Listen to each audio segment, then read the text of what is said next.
Hello প্রিয় শিক্ষার্থী বন্ধুরা, তোমরা সবাই কেমন আছো? সবাইকে বিবুস ক্লাসরুমে আজকের ট্যাগ কোয়েশ্চেনের ৩ নাম্বার লেকচারে সবাইকে ওয়েলকাম করছি। সো তোমরা আগের ক্লাসে তোমরা ট্যাগ কোয়েশ্চেনের কিছু রুলস পড়েছিলে এবং বাকি রুলসগুলা আজকের এই ৩ নাম্বার লেকচারে পড়ার কথা। সো চলো আমরা কথা না বাড়িয়ে সরাসরি আমরা ক্লাসে ঢুকে যাই। So let's practice some rules. আমরা বাকি রুলসগুলো পড়বো।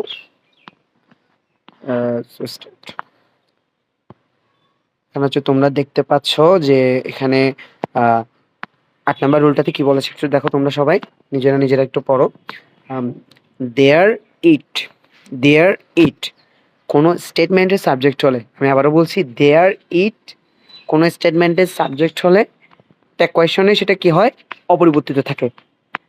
কোনো একটা সেন্টেন্সে যদি সাবজেক্ট হিসেবে যদি দেয়ার থাকে, সাবজেক্ট হিসেবে যদি ইট থাকে, তাহলে সেগুলা কি ট্যাগ কোয়েশ্চন করার সময় আমরা হচ্ছে কি সেগুলো অপরিবর্তিত রাখবো, তাদের মধ্যে কোনো কি আসবে না, কোনো চেঞ্জ আসবে না। তাহলে যেমন আমরা এক্সাম্পলগুলো পড়ি।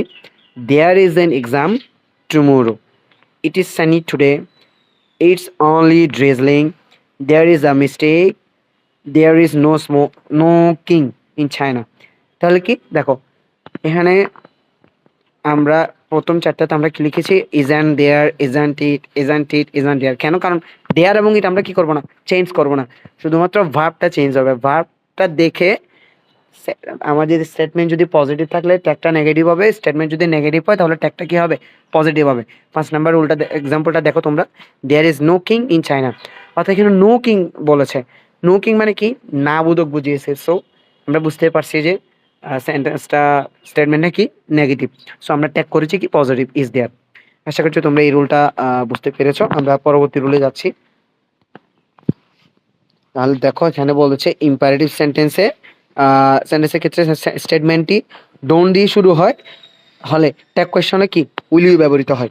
তাহলে কি ইম্পারেটিভ সেন্টেন্সে যদি স্টেটমেন্টটা যদি ডোন্ট দিয়ে শুরু হলে ট্যাগ কোয়েশ্চনে আমাদের কি হয়? উইল ইউ হয়। আমরা তো জানি সাধারণত ইম্পারেটিভ সেন্টেন্স মানে হচ্ছে কি বোঝায়? আদেশ, উপদেশ, অনুরোধ, এ সমস্ত বোঝায়। হ্যাঁ, সো এই সমস্ত সেন্টেন্সগুলো যদি ডোন্ট দিয়ে যদি শুরু হয় তাহলে হচ্ছে কি আমাদের ট্যাগ কোয়েশ্চেন করার সময় আমরা কি ডোন্ট দেখলে এক কথা আমরা চোখ বন্ধ করে উইল ইউ ইউজ করবো। তাহলে এক্সাম্পল দেখি।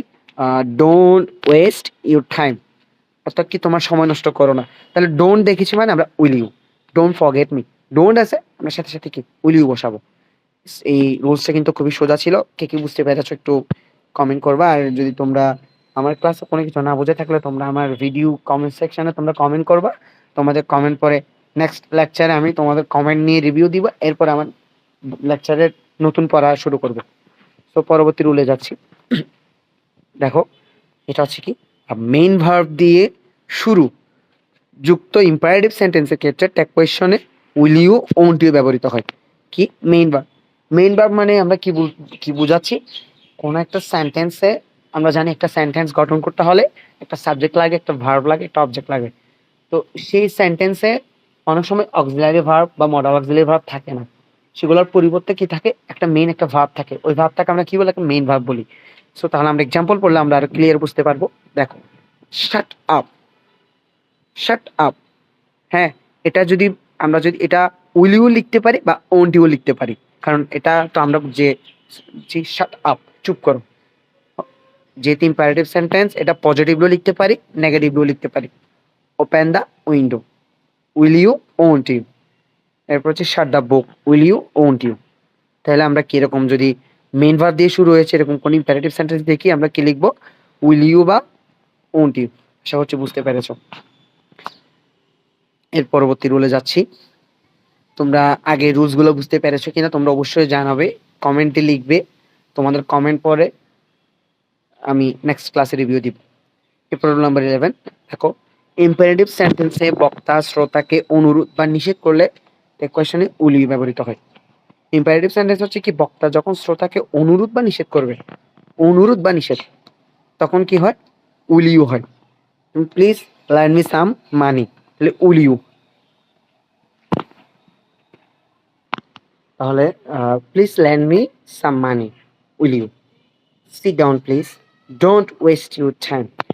ইম্পারেটিভ সেন্টেন্স দ্বারা যদি কোনো বক্তা শ্রোতাকে যদি অনুরোধ করে যেমন সাপোজ মনে করো আমি বক্তা, তুমি শ্রোতা, তাহলে আমি তোমাকে বলছি যে কি প্লিজ লেন্ড মি সাম মানি, আমাকে কিছু টাকা ধার দাও, আমি অনুরোধ করেছি, বা আমি বলেছি কি ডোন্ট ওয়েস্ট ইউর টাইম, সময় নষ্ট করো না। তাহলে এই সমস্ত সেন্টেন্সগুলোতে আমরা কি ইউজ করব, উইল ইউ ইউজ করব।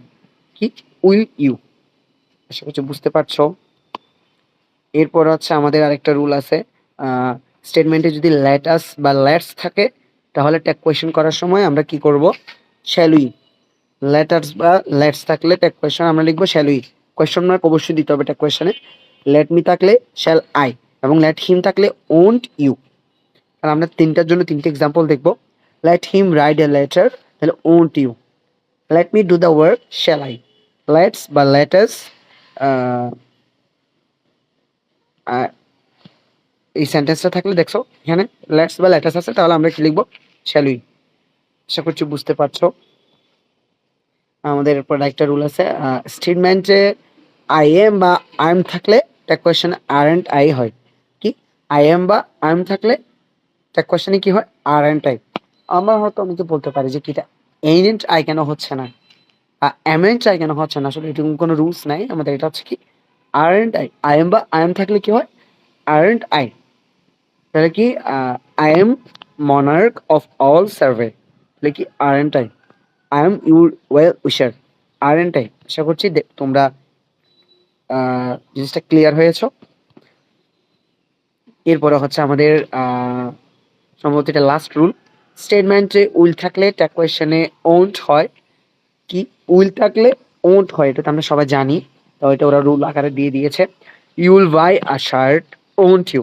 You will buy a shirt, won't you. He will do it, won't he. তাহলে আমরা উইল থাকলে ওন্ট লিখবো। আশা করছি তোমরা এই রুলসটাও কি তোমরা বুঝতে পেরেছো। সো তোমাদের ট্যাগ কোয়েশ্চন মোটামুটি আমি 14টা মতো রুলস আমি তোমাদেরকে শিখিয়েছি, বুঝিয়েছি। আশা করছি তোমরা বুঝতে পেরেছো, এবং কতটুকু বুঝতে পেরেছো, কোথায় বুঝো নাই, কোথায় ফল ছিল, কমেন্ট করবা, জানাবা।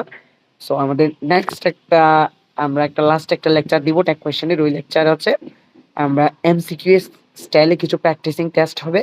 ওটা ওই প্র্যাকটিসিং টেস্টটাতে হচ্ছে এমসিকিউ আকারে কুইজ আকারে প্রশ্ন থাকবে, এবং সলভ থাকবে, কোয়েশ্চেন সলভ নিয়ে একটা ক্লাস হবে।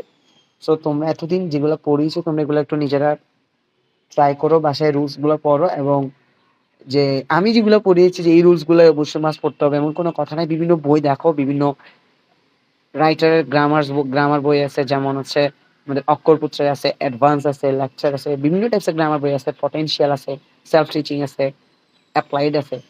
তোমরা বিভিন্ন রাইটার্সের গ্রামার বইগুলা ফলো করো, বিভিন্ন রাইটারের গ্রামার বইয়ে বিভিন্ন ধরনের রুলস থাকে, রুলস গুলো দেখো, রুলস গুলো দেখে রুলস গুলো বোঝার চেষ্টা করো। এরপরে ওই এক্সারসাইজ গুলো করলে হয়ে যাবে। প্রত্যেকটা গ্রামার বইতে রুলস গুলা সেম, তো তোমরা রুলস গুলা পড়বা, এবং কোনো প্রবলেম থাকলে তোমরা আমাকে জানাবা। আমি নেক্সট লেকচারে ফার্স্টে তোমাদের প্রবলেমগুলো নিয়ে রিভিউ দিব। এরপর হচ্ছে আমাদের এমসিকিউ এক্সাম্পল প্র্যাকটিস টেস্টে চলে যাব। এরপর পরে ট্যাগ কোয়েশনের আমাদের লেকচারটা শেষ হবে, এবং তোমরা আগের যে 2টা ক্লাস যদি কেউ মিস করে থাকো সেগুলো আমার এখানে ইউটিউবে প্লেলিস্ট করা থাকবে, তোমরা প্লেলিস্টে পেয়ে যাবা, এবং প্লেলিস্টে গিয়ে সেখান থেকে দেখে আসতে পারবা। এরপরে ট্যাগ কোয়েশনের উপর আমরা নতুন গ্রামারের উপর ক্লাস দিব। ততদিন ভালো থাকো। থ্যাংক ইউ সবাইকে।